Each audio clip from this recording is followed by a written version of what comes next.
মসজিদে যাচ্ছি। ওযু করি মন ভরে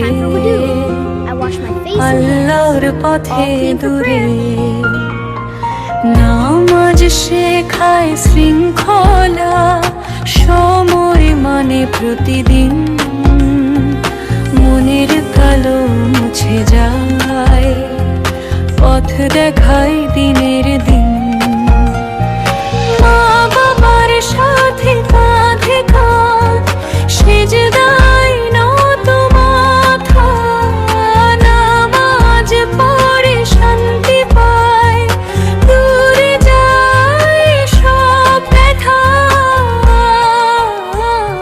ভোরে মসজিদে যাই। আজানদাতে মসজিদে যাচ্ছি। ভাঙে মিষ্টি সুরে ওযু করি মন ভরে আল্লাহর পথে দূরে